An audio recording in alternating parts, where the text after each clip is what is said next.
Hello everyone. Daily current affair series में आज हम लोग देखेंगे 7 से 9 मई 2023 के करंट अफेयर। तो आते हैं आज के पहले करंट अफेयर पे।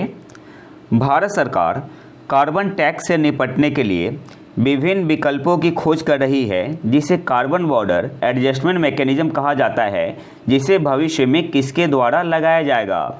आपके पास ऑप्शन है फ्रांस, ऑप्शन बी है European Union EU, option C है जर्मनी, ऑप्शन डी है USA। सही आंसर यहाँ पे क्या होगा? ऑप्शन बी आपका यहाँ पे सही आंसर हो जाएगा, यूरोपियन यूनियन। भारत सरकार कार्बन टैक्स से निपटने के लिए विभिन्न विकल्पों की खोज कर रही है, जिसे कार्बन बॉर्डर एडजस्टमेंट मैकेनिज्म, जो एक कार्बन टैक्स है, इसका नाम क्या है? कार्बन बॉर्डर एडजस्टमेंट मैकेनिज्म कहा जाता है, जिसे भविष्य में किसके द्वारा लगाया जाएगा? तो ऑप्शन बी आपका यहाँ पे सही आंसर हो जाएगा, यूरोपियन यूनियन के द्वारा। नेक्स्ट आते हैं, नेशनल ग्रीन ट्राइब्यूनल ने वैज्ञानिक रूप से ठोस और तरल कचरे का प्रबंधन करने में विफल रहने के लिए किस राज्य पर 4000 करोड़ रुपए का पर्यावरणीय जुर्माना लगाया है? आपके पास ऑप्शन है उत्तर प्रदेश, ऑप्शन बी है मध्य प्रदेश, ऑप्शन सी है बिहार, ऑप्शन डी है महाराष्ट्र। सही आंसर यहाँ पे क्या होगा? ऑप्शन सी आपका यहाँ पे सही आंसर हो जाएगा, बिहार। नेशनल ग्रीन ट्राइब्यूनल ने वैज्ञानिक रूप से ठोस और तरल कचरे का प्रबंधन करने में विफल रहने के लिए किस राज्य पर 4000 करोड़ रुपए का पर्यावरणीय जुर्माना लगाया है? तो ऑप्शन सी आपका यहाँ पे सही आंसर हो जाएगा, बिहार पे। नेक्स्ट आते हैं,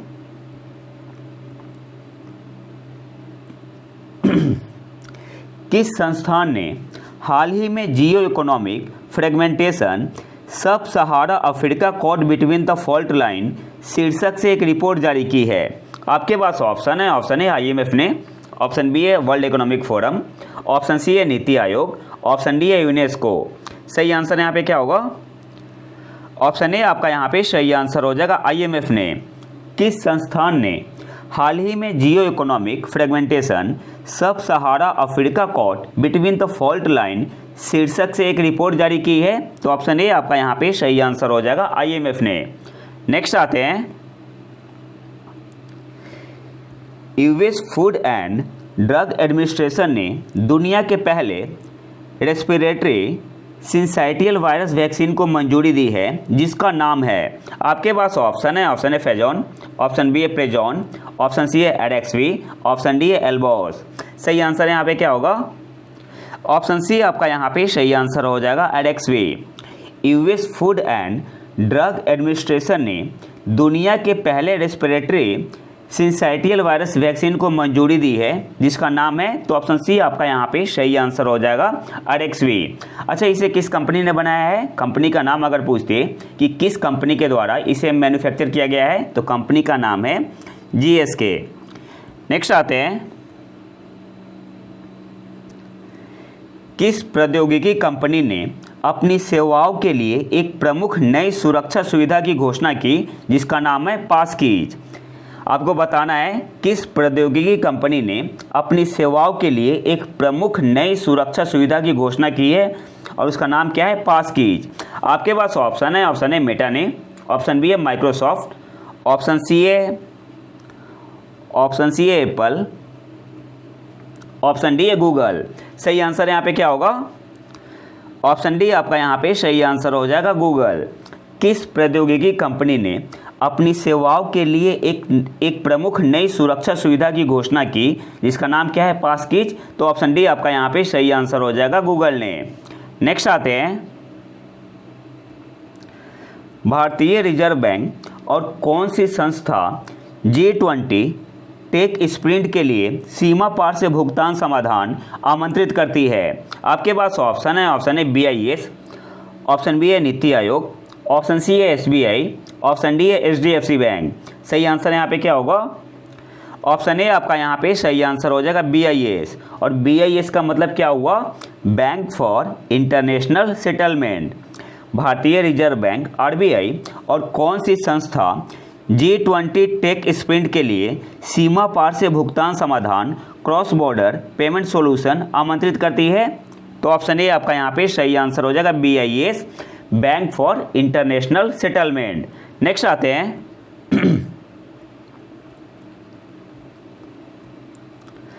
दक्षिण कोरिया किस देश को मेट्रो, सीएनजी बसों और रेलवे सिग्नलिंग प्रणाली के लिए 3 बिलियन अमेरिकी डॉलर का वित्त पोषण सहायता प्रदान करेगा?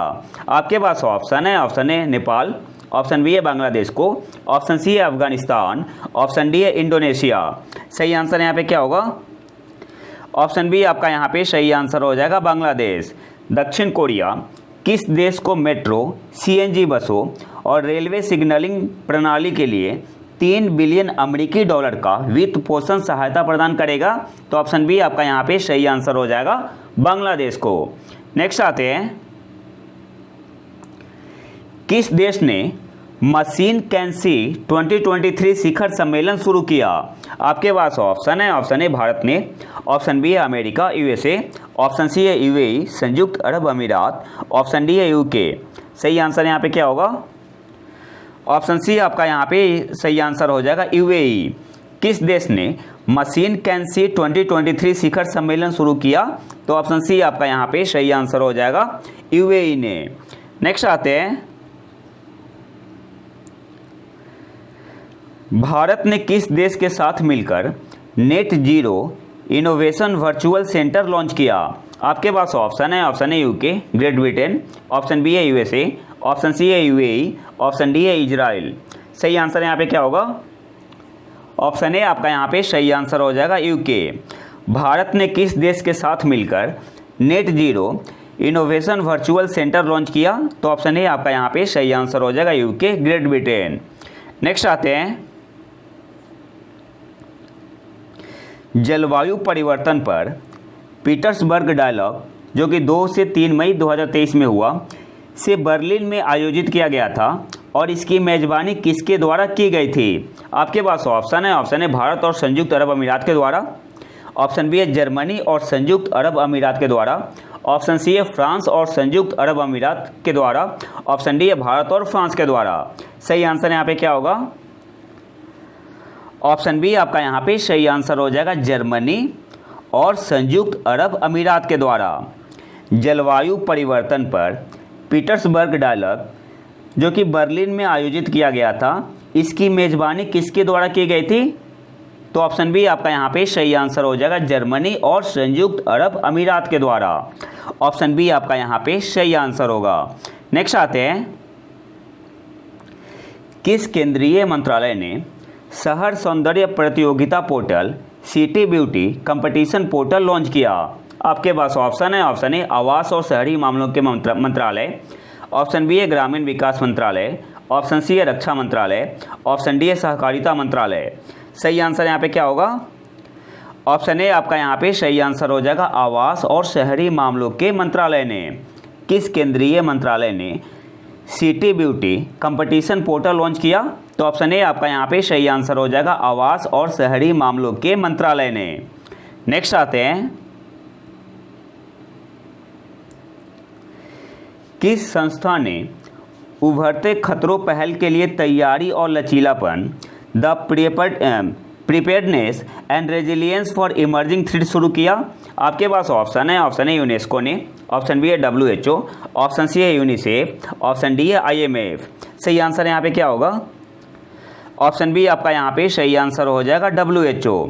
किस संस्था ने उभरते खतरों पहल के लिए तैयारी और लचीलापन the preparedness and resilience for emerging threats शुरू किया? तो ऑप्शन बी आपका यहाँ पे सही आंसर हो जाएगा, वर्ल्ड हेल्थ ऑर्गेनाइजेशन WHO ने।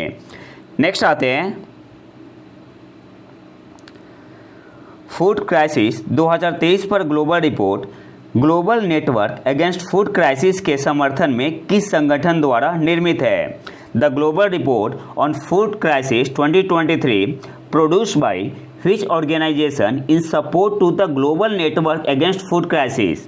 आपके पास ऑप्शन है। ऑप्शन है FSIN, ऑप्शन बी है ADB Asian Development Bank, option C है यूनिसेफ, ऑप्शन डी है नीति आयोग। सही आंसर यहाँ पे क्या होगा? ऑप्शन ए आपका यहाँ पे सही आंसर हो जाएगा, FSIN। और FSIN का मतलब क्या हुआ? Food security information network. Food crisis 2023 पर global report global network against food crisis के समर्थन में किस संगठन द्वारा निर्मित है? तो ऑप्शन ए आपका यहाँ पे सही आंसर हो जाएगा FSIN के द्वारा। और FSIN का मतलब क्या हुआ? Food security information network, short में बोलते हैं FSIN। और इसे लॉन्च किया गया था 2016 में। 2016 में इसे लॉन्च किया गया था। नेक्स्ट आते हैं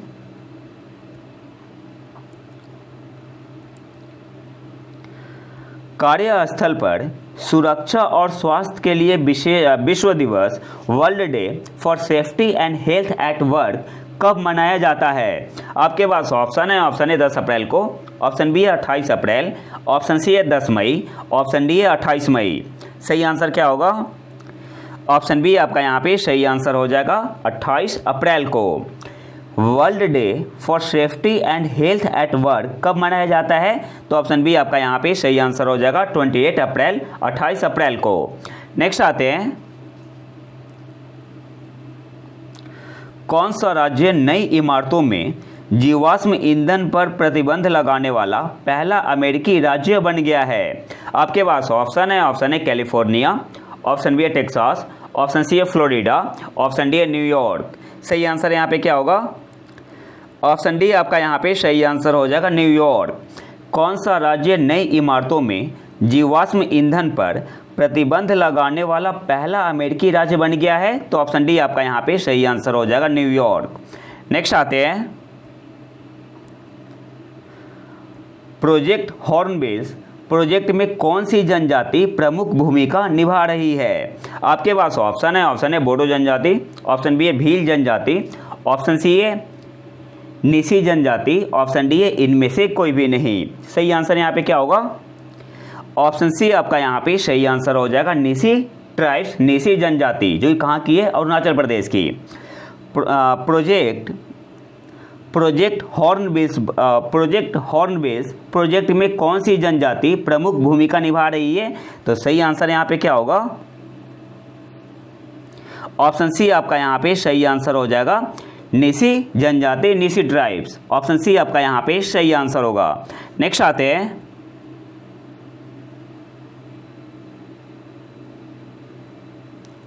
यहाँ पे प्रोटेक्ट ही है, ये आपका प्रोटेक्ट हॉर्नबिल्स ही है। प्रोटेक्ट हॉर्नबिल्स प्रोजेक्ट में कौन सी जनजाति प्रमुख भूमिका निभा रही है? तो आंसर क्या होगा? निसी जनजाति। कहाँ की है? अरुणाचल प्रदेश की। नेक्स्ट आते हैं,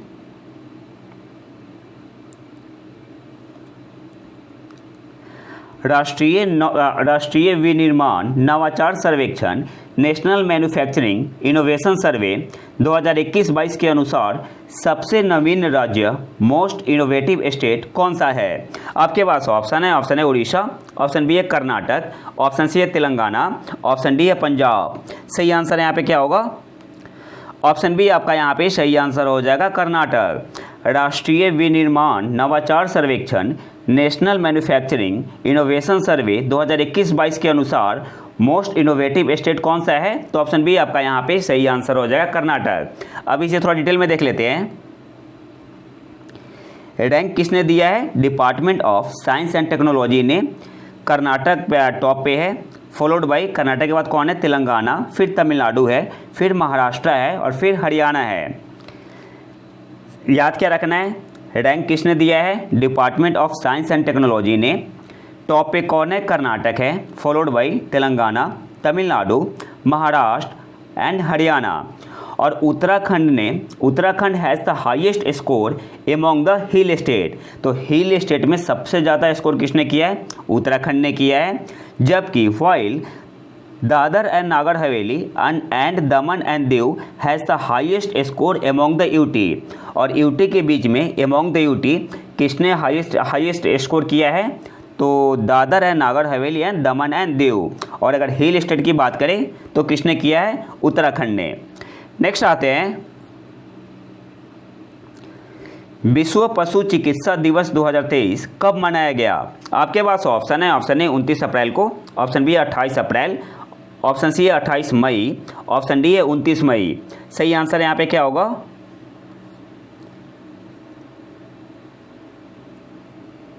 ऑप्शन ए आपका यहाँ पे सही आंसर हो जाएगा 29 अप्रैल को। विश्व पशु चिकित्सा दिवस 2023 कब मनाया गया? तो ऑप्शन ए आपका यहाँ पे सही आंसर हो जाएगा 29 अप्रैल 29 अप्रैल को। अच्छा, कब मनाते हैं? तो जो अप्रैल महीने का आखिरी शनिवार होता है, लास्ट सैटरडे और in the month of April, तो उस दिन क्या मनाते हैं? विश्व पशु चिकित्सा दिवस। और 2023 में कब बढ़ा है? 29 अप्रैल को। तो ऑप्शन ए आपका यहाँ पे सही आंसर होगा। नेक्स्ट आते हैं प्रोजेक्ट 15B वर्ग के भारतीय नौसेना के तीसरे स्वदेशी स्टील्थ विध्वंसक का नाम क्या है? आपके पास ऑप्शन है, option A INS Imphal, option B है INS अभय, ऑप्शन सी है INS स्वराज्य, ऑप्शन डी है INS सूरत। सही आंसर यहाँ पे क्या होगा? ऑप्शन ए आपका यहाँ पे सही आंसर हो जाएगा INS इम्फाल। प्रोजेक्ट 15B वर्ग के भारतीय नौसेना के तीसरे स्वदेशी स्टील्थ विध्वंसक का नाम क्या है? तो ऑप्शन ए आपका यहाँ पे सही आंसर हो जाएगा INS इम्फाल। अब कुछ इंपॉर्टेंट पॉइंट देख लेते हैं। आपको 3 प्रोजेक्ट याद रखना है। एक है प्रोजेक्ट 15B, एक है प्रोजेक्ट 17A और एक है प्रोजेक्ट 75I, शॉर्ट में बोलते हैं P75I। तो जो प्रोजेक्ट 15B है ये आपका है मिसाइल डिस्ट्रॉयर के लिए। प्रोजेक्ट 17A है जो ये है आपका स्टील्थ फ्रिगेट के लिए, और प्रोजेक्ट 75I क्या है? सबमरीन के लिए है। तो याद क्या क्या रखना है? प्रोजेक्ट 15B किसके लिए है? मिसाइल डिस्ट्रॉयर के लिए है। और प्रोजेक्ट 15B वर्ग के भारतीय नौसेना के तीसरे स्वदेशी स्टील्थ विध्वंसक का नाम क्या है? तो INS इम्फाल है। प्रोजेक्ट 17A के तहत क्या बनता है? Stealth frigate. और प्रोजेक्ट 75I के तहत 75 इंडिया, आई का मतलब यहाँ पे इंडिया हुआ। इसके अंदर, इस प्रोजेक्ट के अंदर क्या बन रहा है? सबमरीन बन रहा है। कितने? 6। प्रोजेक्ट 75 में 6 पनडुब्बियों का स्वदेशी निर्माण शामिल है। जो पहला है INS कलवरी, दूसरा है INS खंडेरी, तीसरा है INS करंज, चौथा है INS वेला, सीक्वेंस वाइज है, पांचवा है INS वागीर और छठा है INS वागसीर। तो याद क्या क्या रखना है? प्रोजेक्ट 15B जो क्लास है ये किसके लिए है? मिसाइल डिस्ट्रॉयर के लिए है। P17A प्रोजेक्ट 17A क्लास ये आपका है स्टील्थ फ्रिगेट के लिए। और प्रोजेक्ट 75I P75I ये आपका सबमरीन के लिए। इस प्रोजेक्ट के तहत 6 सबमरीन बनाए जाएंगे। पहला है INS कलवरी, दूसरा INS खंडेरी, तीसरा INS करंज, चौथा INS वेला, पांचवा INS वागीर और छठा कौन सा है? INS वागसीर। नेक्स्ट आते हैं विभिन्न क्षेत्रों में चीन के बढ़ते प्रभाव का मुकाबला करने के लिए किस देश के सीनेटरों ने चीन प्रतियोगिता बिल चाइना कंपटीशन बिल 2.0 नामक एक नया विधायी अभियान शुरू किया है? आपके पास ऑप्शन है, ऑप्शन है इजराइल, ऑप्शन बी है USA, ऑप्शन सी है भारत, ऑप्शन डी है फ्रांस। सही आंसर यहाँ पे क्या होगा? ऑप्शन बी आपका यहाँ पे सही आंसर हो जाएगा USA। विभिन्न क्षेत्रों में चीन के बढ़ते प्रभाव का मुकाबला करने के लिए किस देश ने चाइना कंपटीशन बिल 2.0 नामक एक नया विधायी अभियान शुरू किया है? तो ऑप्शन बी आपका यहाँ पे सही आंसर हो जाएगा USA या USA के सीनेटर ने। नेक्स्ट आते हैं अगला जो हमारा टॉपिक है, इसमें हम लोग स्टैटिक MCQ कवर करते हैं जिसका डायरेक्ट संबंध किससे होता है? करंट अफेयर से, और कुछ करंट अफेयर भी होते हैं। तो आते हैं पहले क्वेश्चन पे। राष्ट्रमंडल और एशियाई दोनों खेलों में स्वर्ण जीतने वाली पहली भारतीय महिला पहलवान कौन है? आपके पास ऑप्शन है, option A Vinesh Phogat, option B है अंशु मलिक, ऑप्शन सी है साक्षी मलिक, ऑप्शन डी है बबीता कुमारी। अच्छा, न्यूज़ में क्यों हुए भी करंट अफेयर में? तो जो खिलाड़ी है कहाँ पे बैठे हुए हैं? जंतर मंतर पे। तो यहाँ पे सही आंसर यहाँ पे क्या होगा? ऑप्शन ए आपका यहाँ पे सही आंसर हो जाएगा विनेश फोगाट। राष्ट्रमंडल और एशियाई दोनों खेलों में स्वर्ण जीतने वाली पहली भारतीय महिला पहलवान कौन है? तो ऑप्शन ए आपका यहाँ पे सही आंसर हो जाएगा विनेश फोगाट। नेक्स्ट आते हैं पाकिस्तान में बिलावल भुट्टो जरदारी के पास कौन सा मंत्री स्तरीय पोर्टफोलियो है? आपके पास ऑप्शन है, ऑप्शन ए वित्त मंत्री, ऑप्शन बी है विदेश मंत्री, ऑप्शन सी है रक्षा मंत्री, ऑप्शन डी है गृह मंत्री। यहाँ पे मैंने डबल स्टार लगाया है। पाकिस्तान का कोई भरोसा नहीं है कब मिलिट्री रूल लग जाए या कब कौन सी सरकार आ जाए। तो सही आंसर यहाँ पे क्या होगा? तो करंट में तो सही आंसर क्या होगा? ऑप्शन बी आपका यहाँ पे सही आंसर हो जाएगा विदेश मंत्री। पाकिस्तान में बिलावल भुट्टो जरदारी के पास कौन सा मंत्री स्तरीय पोर्टफोलियो है? तो ऑप्शन बी आपका यहाँ पे सही आंसर हो जाएगा विदेश मंत्री। नेक्स्ट आते हैं ब्रिटेन के राजा चार्ल्स तृतीय औपचारिक रूप से 74 वर्ष की आयु में सिंहासन पर चढ़े। ब्रिटेन के प्रमुख के रूप में वह कितने पूर्व राष्ट्रमंडल राष्ट्रों का नेतृत्व करेंगे? आपके पास ऑप्शन है, ऑप्शन है 18, ऑप्शन बी है 22, ऑप्शन सी है 11, ऑप्शन डी है 14। सही आंसर यहाँ पे क्या होगा? ऑप्शन डी आपका यहाँ पे सही आंसर हो जाएगा 14। ब्रिटेन के राजा चार्ल्स तृतीय औपचारिक रूप से 74 वर्ष की आयु में सिंहासन पर चढ़े। ब्रिटेन के प्रमुख के रूप में वह कितने पूर्व राष्ट्रमंडल राष्ट्रों का नेतृत्व करेंगे? तो ऑप्शन डी आपका यहाँ पे सही आंसर हो जाएगा 14। नेक्स्ट आते हैं, वैज्ञानिक और तकनीकी शब्दावली आयोग the commission for scientific and technical terminology 10 भारतीय भाषाओं में तकनीकी और वैज्ञानिक शब्दावली पर काम कर रहा है, जिनका सीखने के परिदृश्य में कम प्रतिनिधित्व है। निम्नलिखित में से कौन उनमें से एक नहीं है? आपके पास ऑप्शन है, ऑप्शन है गारो, ऑप्शन बी है नेपाली, ऑप्शन सी है बोडो, ऑप्शन डी है संस्कृत। तो नेपाली भी है, संस्कृत भी है, बोडो भी है, गारो नहीं है। तो ऑप्शन ए आपका यहाँ पे सही आंसर होगा गारो। वैज्ञानिक और तकनीकी शब्दावली आयोग the commission for scientific and technical terminology 10 भारतीय भाषाओं में तकनीकी और वैज्ञानिक शब्दावली पर काम कर रहा है, जिनका सीखने के परिदृश्य में कम प्रतिनिधित्व है। निम्नलिखित में से कौन उनमें से एक नहीं है? तो ऑप्शन ए आपका यहाँ पे सही आंसर हो जाएगा गारो। अच्छा, वो 10 भाषा कौन सी है? तो बोडो, संथाली, डोगरी, कश्मीरी, कोंकणी, नेपाली, मणिपुरी, सिंधी, मैथिली और संस्कृत। तो भाषा आपको याद रखना कौन कौन सा है? बोडो है, संथाली है, डोगरी है, कश्मीरी है, कोंकणी है, नेपाली है, मणिपुरी है, सिंधी है, मैथिली है और संस्कृत है। और एक एक्स्ट्रा पॉइंट है जो कि आने वाले एग्जाम में पूछ सकता है। जो अभी राज्याभिषेक हुआ था, जो ब्रिटेन के राजा है चार्ल्स तृतीय, तो भारत के तरफ से कौन कहते हैं रिप्रेजेंटेटिव प्रतिनिधि बन के? जगदीप धनखड़ जी। तो ये नाम आपको याद रखना है। नेक्स्ट आते हैं, सौम्या स्वामीनाथन WHO विश्व स्वास्थ्य संगठन में किस शीर्ष पद पर थी? आपके पास ऑप्शन है, option A director health emergency programme, option B है chief medical officer CMO, option C है चीफ साइंटिस्ट, ऑप्शन डी है चीफ वायरोलॉजिस्ट। सही आंसर यहाँ पे क्या होगा? ऑप्शन सी आपका यहाँ पे सही आंसर हो जाएगा chief scientist. Soumya Swaminathan WHO में किस शीर्ष पद पर थी? तो ऑप्शन सी आपका यहाँ पे सही आंसर हो जाएगा चीफ साइंटिस्ट। नेक्स्ट आते हैं, हाल ही में समाचारों में देखे गए मल्टीपल एनर्जी पाथवेज के संदर्भ में निम्नलिखित पर विचार करें। पहला स्टेटमेंट क्या है? यह शुद्ध शून्य उत्सर्जन नेट जीरो एमिशन पर योजनाओं की दिशा में काम करते हुए देशों को संसाधनों यहाँ तक कि कोयले का चयन करने में सक्षम करेगा। और दूसरा जो स्टेटमेंट है, यह G20 जिसमें G7 देश शामिल है, एनर्जी ट्रांजिशन वर्किंग ग्रुप की बैठक में 7 धनी देशों के समूह द्वारा प्रस्तावित किया गया था। आपके पास ऑप्शन है, आपको बताना है कौन सा स्टेटमेंट सही है। आपके पास ऑप्शन है, option A 1 only, option B है ओनली 2, ऑप्शन सी है बोथ 1 and 2, ऑप्शन डी है नन ऑफ दीज। तो सही आंसर यहाँ पे क्या होगा? तो सबसे पहले कुछ इंपॉर्टेंट पॉइंट देख लेते हैं, फिर आंसर देखेंगे। तो इसे लाया किसने है? इंडिया ने। सपोर्ट किसने किया है? चाइना ने। India China propose multiple pathways on cutting use of fossil fuel. ठीक है, तो यहाँ पे जो सेकेंड स्टेटमेंट है वो आपका गलत है।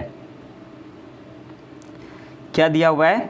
यह G20 energy transition working group की बैठक में 7 धनी देशों के समूह ग्रुप ऑफ 7 वेल्थी नेशन द्वारा प्रस्तावित किया गया था। गलत है। किसके द्वारा किया गया है? इंडिया के द्वारा। और बैक सपोर्ट किसका है? चाइना का है। चाइना का है। तो चलो कहीं तो सपोर्ट किया चाइना ने। तो आपका स्टेटमेंट जो सेकंड है वो आपका गलत है और पहला स्टेटमेंट आपका बिल्कुल सही है। तो सही आंसर यहाँ पे क्या हो जाएगा? सही आंसर यहाँ पे होगा option A only 1। Option A आपका यहाँ पे सही आंसर होगा। पहला स्टेटमेंट क्या है? यह नेट जीरो एमिशन पर योजनाओं की दिशा में काम करते हुए देशों को संसाधनों यहाँ तक कि कोयले का चयन करने में सक्षम करेगा। तो पहला स्टेटमेंट आपका बिल्कुल सही है। दूसरा स्टेटमेंट क्या होगा? यहाँ पे ग्रुप ऑफ 7 वेल्थी नेशन ना होकर इंडिया होगा और इंडिया को बैक सपोर्ट कौन कर रहा है? चाइना कर रहा है। तो ऑप्शन ए आपका यहाँ पे सही आंसर हो जाएगा ओनली 1। नेक्स्ट आते हैं, लाहो, कूद और गोटीपुआ क्या है? आपके पास ऑप्शन है, ऑप्शन ए म्यूजिकल इंस्ट्रूमेंट, संगीत वाद्य यंत्र, ऑप्शन बी है फोक डांस, लोक नृत्य, ऑप्शन सी है कृषि पद्धतियाँ, ऑप्शन डी है प्राचीन मुद्रा है। सही आंसर यहाँ पे क्या होगा? ऑप्शन बी आपका यहाँ पे सही आंसर हो जाएगा, फोक डांस लोक नृत्य है। लाहो, कूद और गोटीपुआ क्या है? तो ऑप्शन बी आपका यहाँ पे सही आंसर हो जाएगा, लोक नृत्य है। अच्छा, इंटरनेशनल डांस डे कब मनाते हैं? तो हर एक साल 29 अप्रैल को, 29 अप्रैल को इंटरनेशनल डांस डे कब मनाते हैं? 29 अप्रैल को। और लाहो कहाँ का फोक डांस है, लोक नृत्य है? मेघालय का। कूद जम्मू का और गोटीपुआ ओडिशा का। तो ये पॉइंट भी आपको याद रखना है। नेक्स्ट आते हैं, सन हेलो हाल ही में खबरों में था, इसका सबसे अच्छा वर्णन किया गया है। आपके पास, अच्छा यहाँ पे मैं ऑप्शन नहीं पढ़ रहा, मैं सीधे आंसर में बता रहा हूँ कि सन हेलो क्या है।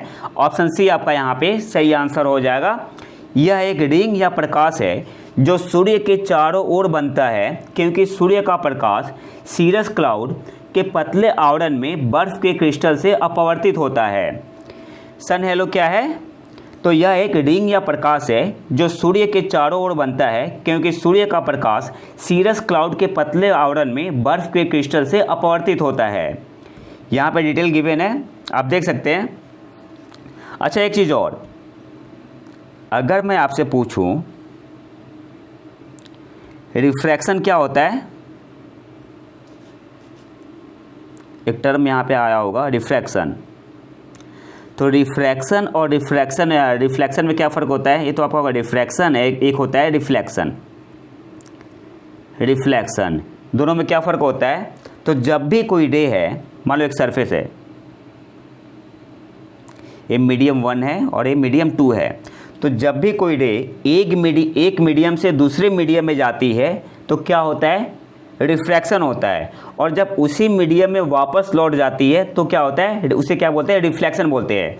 सपोज डेट, मान लो कोई रे आ रहा है यहाँ पे कोई रे आ रहा है मीडियम 1 में, और एक क्या हुआ, मीडियम 2 में चला गया और कुछ पार्ट मीडियम 1 में वापस लौट गया, तो इसे क्या बोलेंगे? जो मीडियम 2 में आ गया रिफ्रैक्शन बोलते हैं, और जो वापस चला गया इसे क्या बोलते हैं?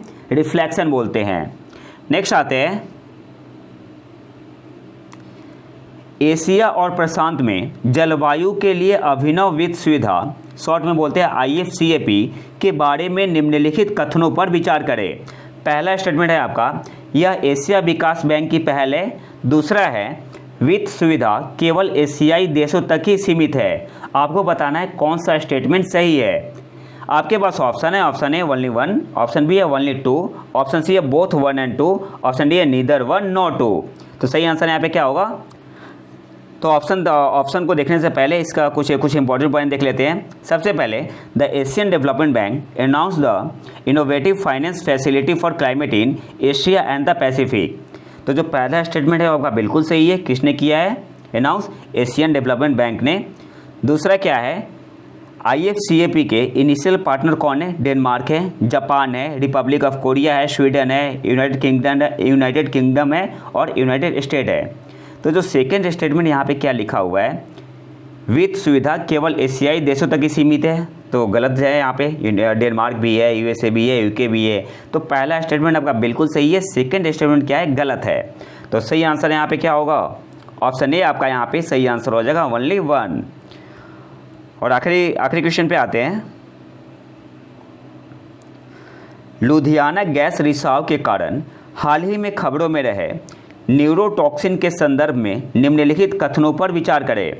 पहला जो स्टेटमेंट है, न्यूरोटॉक्सिन पदार्थ न्यूरॉन्स या तंत्रिका कोशिकाओं को बाधित या यहाँ तक कि मार सकते हैं, जो मस्तिष्क और तंत्रिका तंत्र के अन्य भागों में संकेतों को प्रसारित करने और संसाधित करने के लिए महत्वपूर्ण है।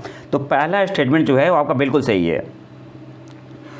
जो न्यूरोटॉक्सिन पदार्थ है, यह न्यूरॉन्स या तंत्रिका कोशिकाओं को बाधित या यहाँ तक कि मार सकते हैं, जो मस्तिष्क और तंत्रिका तंत्र के अन्य भागों में संकेतों को प्रसारित करने और संसाधित करने के लिए महत्वपूर्ण है। तो पहला स्टेटमेंट आपका बिल्कुल सही है। जो दूसरा स्टेटमेंट क्या है, methane hydrogen sulphide carbon monoxide और कार्बन डाइऑक्साइड आम न्यूरोटॉक्सिक गैसें है। तो सेकंड स्टेटमेंट भी आपका बिल्कुल सही है। जो मीथेन है, हाइड्रोजन सल्फाइड है, कार्बन मोनोऑक्साइड है, कार्बन डाइऑक्साइड है, ये सब क्या है, न्यूरोटॉक्सिक गैसें है। अब यहाँ पे की पॉइंट क्या है, यहाँ पे क्वेश्चन में देखो, क्वेश्चन में थोड़ा सा ट्विस्ट है। पूछा है कौन सा सही नहीं है, एक मिनट, कौन सा सही नहीं है? तो पहला भी सही है, दूसरा भी सही है। आपके पास ऑप्शन है। अब यूपीएससी ऐसे ही क्वेश्चन पूछती है।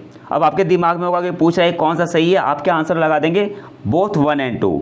लेकिन यहाँ पे पूछ रहा है कौन सा सही नहीं है, तो दोनों सही है। तो ऑप्शन डी आपका यहाँ पे सही आंसर हो जाएगा, नीदर 1 नॉट 2। बात समझ में आ रही है? Methane, hydrogen sulphide, carbon monoxide और कार्बन डाइऑक्साइड क्या है, न्यूरोटॉक्सिक गैसें है, ये भी आपको याद रखना है। तो यहाँ पे दोनों स्टेटमेंट सही है ना, दोनों स्टेटमेंट का बिल्कुल सही है। और पूछ क्या रहा है कौन सा सही नहीं है, तो ऑप्शन डी आपका यहाँ पे सही आंसर हो जाएगा, नीदर 1 नॉट 2। अच्छा, इसके अलावा कुछ इंपॉर्टेंट पॉइंट देख लेते हैं साइंस से। मीथेन को कैसे लिखते हैं, CH4। अगर मैं यहाँ पे पूछूं कि मीथेन में नंबर ऑफ कोवैलेंट बॉन्ड कितना होगा, तो कैसे निकालेंगे? तो देखो, मीथेन क्या है, अल्केन ग्रुप का है ना, मीथेन क्या है, अल्केन ग्रुप का है। तो अल्केन ग्रुप का जो भी हो, ठीक है, जैसे मीथेन हुआ, इथेन हुआ, अगर अल्केन ग्रुप में पूछते कि नंबर ऑफ कोवैलेंट बॉन्ड कितना होगा, तो क्या करते हैं, कार्बन के एटम को और हाइड्रोजन के जो एटम है उसको ऐड करो और 1 घटा दो। जैसे CH4 है ना, अब इसमें एग्जाम में पूछते हैं कि नंबर ऑफ कोवैलेंट बॉन्ड कितना होगा, तो कार्बन कितना है, 1 है, तो 1, हाइड्रोजन कितना है, 4 है, 4 माइनस 1, तो नंबर ऑफ कोवैलेंट बॉन्ड कितना हो जाएगा, 4 हो जाएगा। वैसे ही इथेन में कितना होगा, तो अल्केन ग्रुप का है CnH2n+2, तो इसमें को नंबर ऑफ कोवैलेंट बॉन्ड कितना होगा, 2 + 6 - 1, कितना हो गया, 7 हो गया।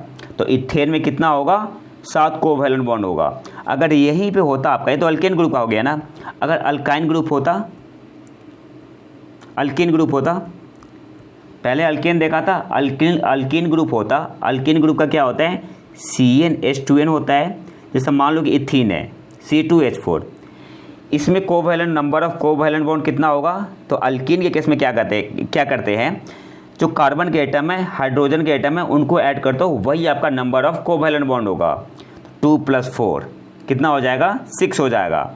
अल्कीन का कुछ भी हो, जैसे C3H6 है, अल्कीन ग्रुप है ना, CnH2n के फॉर्म में है, अल्कीन ग्रुप है, नंबर ऑफ कोवैलेंट बॉन्ड कितना होगा, 3 + 6 कितना हो जाएगा, 9। ये तो आपका हो गया अल्कीन ग्रुप का। अगर यहीं पे अल्काइन ग्रुप की अगर बात करें, अल्काइन ग्रुप की बात करें, अल्काइन ग्रुप क्या होता है, CnH2n-2, मान लो कि C3H4 है, ठीक है, ये क्या है, अल्काइन ग्रुप का है, CnH2n-2 के फॉर्म में है। इसमें कैसे निकालते हैं नंबर ऑफ कोवैलेंट बॉन्ड, तो इसमें क्या करेंगे, जो कार्बन के एटम है, हाइड्रोजन के एटम है, उनको ऐड करो और उसमें +1 कर दो। 3 + 4 + 1 कितना हो गया, 8। तो number of covalent bond in propyne, C3H4 को क्या बोलते हैं, प्रोपाइन बोलते हैं, मिथिल प्रोपाइन। तो इसमें नंबर ऑफ कोवैलेंट बॉन्ड कितना होगा, 8 होगा।